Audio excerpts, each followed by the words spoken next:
छीन कर ख्वाब मेरे मेरी तलब पूछते हैं। रात भर नींद न आने का सबब पूछते हैं। तेरा रातों में भला कैसे जिया जाता है। मेरे कातिल भी तो अब मुझसे ये ढब पूछते हैं। अपने शजरे को भी हम राह लिए चल रस्मन, जंग से कब्ल यहाँ नामो नसब पूछते हैं। चारा साजों ने तो अब समत बदल ली आमिर। चारा साजों ने तो अब समत बदल ली आमिर। आओ बाज़ार में बिकते हुए लब पूछते हैं। आओ बाज़ार में बिकते हुए लब पूछते हैं।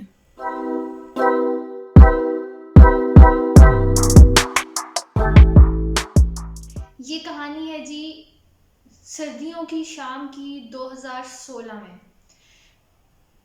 हम हॉस्टल के अंदर बैठे हुए थे, कमरे के अंदर। इंतहाई सर्दी थी तो सारे अपने अपने रूम्स में, मैं लैपटॉप के ऊपर काम कर रही थी और मेरी जो रूममेट्स थी वो भी अपना अपना काम कर रही थी। कोई पढ़ रही थी, कोई सो रही थी। अचानक से हमें रोने की आवाज़ आना शुरू हो जाती है। शाम का टाइम था। सर्दियों की जो दिन होते हैं वो छोटे होते हैं, रातें लंबी होती हैं, तो शाम जल्दी हो जाती है, सूरज जल्दी ढल जाता है। हल्का हल्का अंधेरा हो रहा था, अभी पूरी तरह से सूरज गरूब नहीं हुआ था। तो बाहर से हमें किसी के रोने की आवाज़ आती है और आहिस्ता आहिस्ता करते करते शोर जो है वो अचानक बढ़ जाता है।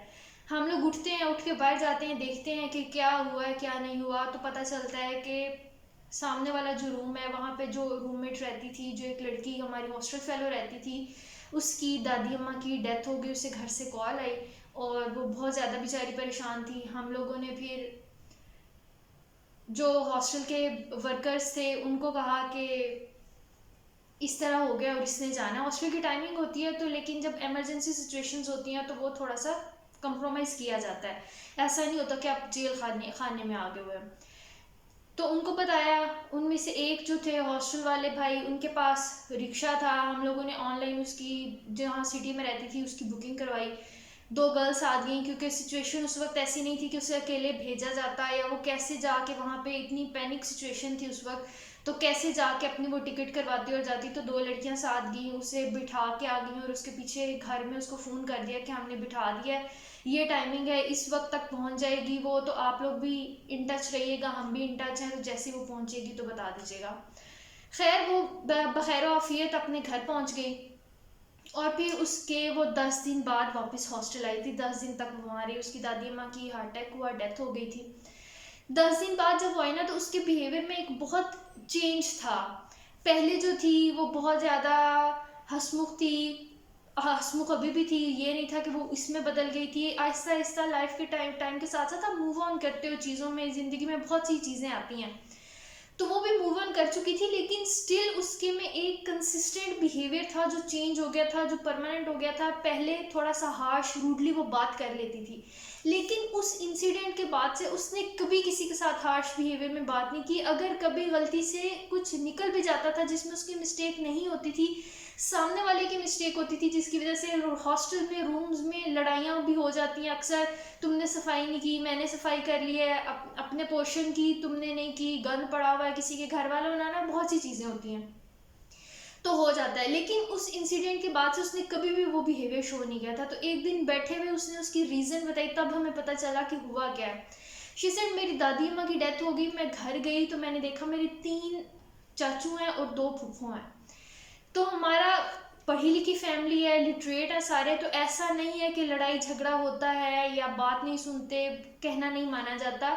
लेकिन फिर भी हर घर में कहीं ना कहीं प्रॉपर्टी को लेके भी थोड़े से इश्यूज चल रहे होते हैं। जब आपकी बच्चों की शादियां कर देते हो, फैमिलीज आपकी एक्सटेंड होती हैं, तो आप लोगों का अपने पेरेंट्स के साथ जो बिहेवियर होता है या दूसरे रिलेशंस के साथ जो बिहेवियर होता है, जो रिलेशनशिप होता है, वो चेंज होना शुरू हो जाता है। तो इसी तरह से हमारे घर में भी था। सारे जो थे वो सेपरेट सेपरेट रहते थे। दादी अम्मा कभी किसी के एक बेटे के पास होती थी, कुछ माँ दूसरे बेटे के पास जाके रहती थी, कुछ माँ तीसरे बेटे के पास जाके रहती थी। ऐसा नहीं था कि ख्याल नहीं रखते थे या खाने पीने में ऊपर नीचे करते थे चीज़ें, या उनकी जो बहुएं थी, उसकी जो चाचियाँ थीं या अम्मी थीं वो ऐसा करती थी, उसने ऐसा बिल्कुल नहीं था। लेकिन जो दादी अम्मा के, उसकी दादी अम्मा के बच्चे थे, नहीं उसके चाचू और फूफो, उनके पास टाइम नहीं था कि वो अपनी मदर को दे सकते। आहिस्ता आहिस्ता ये हो रहा था कि वो चाहती थी कि ये सारे मिल के बैठें, आपस में एक दूसरे के साथ बात करें। वो घर को इकट्ठा रखना चाहती थी कि दूसरे चाचू भी आएँ, जहाँ पे वो किसी एक के घर में ही रहें। दूसरे चाचू हैं वो वहाँ पे आएँ, वो भी उनसे मिलें, वीकेंड के वीकेंड फैमिली डिनर हो, जैसे भी हो, कुछ चीज़ें हों और सारे उनके पास आएँ, इकट्ठे मिलजुल कर रहें। लेकिन ऐसा नहीं हो सकता था और ना ही ऐसा उनकी ज़िंदगी में हुआ। कभी भी उन्होंने इस तरह की खुशी उनको नसीब नहीं हुई, ना वो इसको अपने होते हुए ज़िंदगी में ऐसा होता हुआ देख सकी। कभी कोई आता भी था तो सिर्फ इतनी देर के लिए आते थे, 10-15 मिनट के लिए दादी अम्मा को लेते थे। जिस चाचू ने अपने घर लेके जाना होता था वो ले जाते थे, फिर उनके घर से आगे जिस चाचू ने आना होता था वो आके ले जाते थे। इसी तरह से फूफो थी तो वो आधा घंटा घंटा आती थी, जहाँ पे भी दादी अम्मा होती थी या कभी मिलना होता था मिल लेती थी। फ़ोन वगैरह पे कभी बात हो गई, एक दूसरे से बात वगैरह कर ली, तो ये उनके घर का फैमिली का सिस्टम था।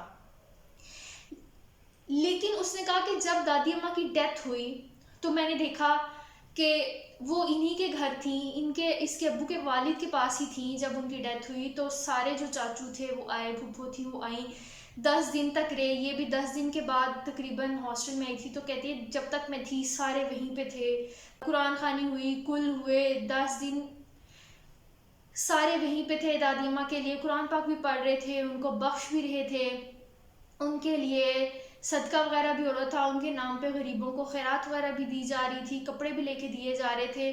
जैसे जैसे दादी माँ अपनी ज़िंदगी में चाहती थी वो सारे काम उनके लिए हो रहे थे। और इसकी उसने कहा कि मैं ये नहीं कहती कि इसकी रीज़न ये है कि दूसरों को दिखाने के लिए, कहीं ना कहीं बहन भाइयों में वो प्यार था, कहीं ना कहीं दादी अम्मा के साथ उनकी उनसियत बहुत ज़्यादा थी, जो वो अपनी बिजी लाइफ के अंदर उन्हें अंदाज़ा नहीं हुआ, वो इस चीज़ की अवेयरनेस नहीं कर सके कि क्या चीज़ है जो कि हमारी वालदा को चाहिए। उन्हें लगा कि शायद इन्हें जब वालिद हमारे थे वो नहीं दे सके, अच्छा घर नहीं दे सके, एसी नहीं दे सके, तो हम जब बच्चे वो चीज़ें प्रोवाइड कर रहे हैं, एक अच्छा खाना खा रहे हैं, जो चीज़ कहते हैं वो मिल जाती है, तो इन्हें और किस चीज़ की ज़रूरत होगी। और उन्होंने कभी पूछा भी नहीं कि, और कभी बैठ के बात भी नहीं की जिस तरह से बात करनी चाहिए। एक बिजी लाइफ थी, सबका अपना अपना टाइम टेबल था, अपनी ज़िंदगी थी, उसके अकॉर्डिंग वो चीज़ें चल रही थी। लेकिन दादी माँ के डेथ के बाद ये सारी चीज़ें चेंज हो गई। फूफो लोग भी आए, वो भी रहे, चाचू आए, वो भी रहे, सब ने किया, सब बहुत दुखी थे, दुख था, चाहते थे। वो कहती उनकी बातों में जब मैंने सुनी, कर रहे होते थे बड़े घर के बैठे हुए, तो दूसरे कमरों में भी आवाज़ें जाती हैं, बच्चों का भी इंटरेस्ट होता है, अम्मी किसी की बता देती हैं, तो इस तरह से उसने भी सुन लिया कि कह रहे थे कि अपनी वालदा को खुश करने के लिए हम क्या कर सकते हैं कि उनकी जो रूह है उसको सुकून नसीब हो, अल्लाह ताला खुश हो, बख्शिश हो जाए उनकी। देन शी सेड कि मैंने रियलाइज़ किया और मैं उस दिन से सोच रही हूँ कि अगर यही चीज़ें, यही जो लाखों रुपया लगा के 10 दिन तक मेरे घर वाले जो हैं उनके नाम पर खैरात करते रहे हैं, सदका करते रहे हैं, इतना फूट आता था, वो गरीबों में तकसीम किया जाता था, कपड़े दिए जाते थे, एक दूसरे के साथ मिल के रह रहे थे, लेकिन अगर वही इसका 1% भी दादी अम्मा की ज़िंदगी में कर लेते तो उनको कितना सुकून मिलता, उनको कितनी खुशी नसीब होती। और उसकी आंखों में आंसू थे। वो कहती है कि मुझे पता है कि मेरे घर वालों की, मैं ये नहीं कहती कि किसी की मिस्टेक है, उन्होंने ऐसा नहीं किया, ऐसा नहीं किया, लेकिन वो कहती है ओवरऑल ही हमारी अवेयरनेस ही नहीं है, हमें पता ही नहीं है कि चीज़ें क्या हो रही हैं। हम ये तो चाहते हैं, अंदर अंदर हमें मोहब्बत होती है, हर किसी को अपने पेरेंट्स से मोहब्बत होती है, हर किसी को अपने रिलेटिव से मोहब्बत होती है, लेकिन क्या होता है कि हम उसका इजहार नहीं करते हैं, हम एक्सप्रेस नहीं करते हैं, हम टाइम नहीं देते, हम फॉर ग्रांटेड लेते हैं चीज़ों को जब वो हमारे पास होती हैं। जब वो हमसे दूर जाती है ना, तो हमें पता चलता है, तो हमें रियलाइज़ होता है कि नहीं, ऐसा नहीं था, हमें उनके लिए ऐसा करना चाहिए था। तो इसके बाद मुझे भी रियलाइज़ हुआ उसकी बातें सुनने के बाद, उसका ये स्टोरी सुनने के बाद, कि हाँ, हम वाकई, वो कहते हैं ना कि मुर्दा की प्रस्तिश करते हैं, लेकिन जब जिंदा लोग होते हैं, जिंदा कोई होता है तो हम उसको नहीं। वो फूल जो हम किसी की कब्र जाकर डाल रहे हैं, डालने चाहिए, लेकिन अगर वो जिंदा है, उस जिंदगी में अगर वही एक फूल, उसको 2 किलो फूल डालने की बजाय वो एक फूल अगर आप उसे दे देते, उससे खुशी से बात कर लेते, उससे पूछ लेते कि आपको क्या चाहिए, उससे बैठ के उसकी बातें सुन लेते, जो भी वो बात करना चाह रहे थे, तो उससे कितनी खुशी नसीब होती। लेकिन हम अपनी बिजी लाइफ के अंदर हमें आइडिया नहीं होता हम क्या कर रहे हैं, हमें लग रहा होता है कि हमें जो लग रहा है ना कि इसको इस चीज़ की ज़रूरत है, ज़्यादातर मटेरियलिस्टिकली हम देखते हैं चीज़ों को कि मादी दुनिया के अंदर कौन सी चीज़ है जो चाहिए हम वो प्रोवाइड कर देंगे तो ठीक हो जाएगा।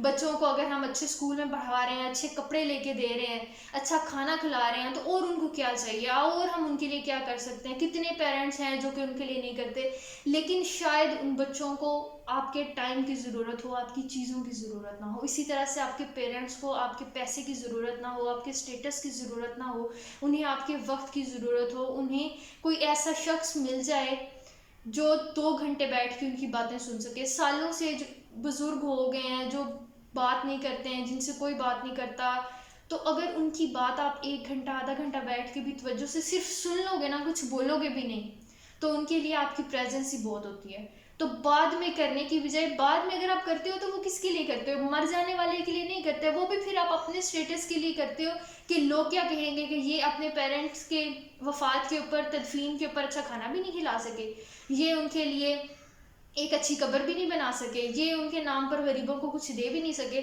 तो वो भी फिर आप अपना आपको देखते हुए अपने स्टेटस को मेंटेन करने के लिए करते हैं, किसी दूसरे के लिए नहीं करते। इस दुनिया में नहीं रहता।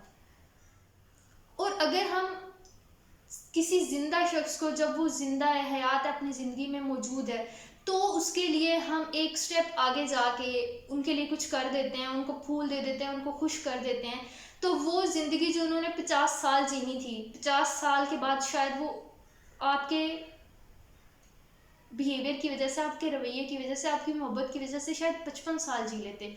55 साल नहीं भी जीते, 50 साल ही जीते, तो वो खुशी के साल होते हैं, वो दुख के साथ ना होते, वो अंदर से उन्हें कमी ना उनकी रह जाती। वो मुकम्मल अपनी ज़िंदगी के जितने भी साल जीते, 1 साल जीते, 2 साल जीते, ज़्यादा जीते, कम जीते, जितना भी जीते, लेकिन जी के जाते, वक्त गुजारी करके ना जाते। तो इनका आई गेस हमें थोड़ा सा ख्याल रखना चाहिए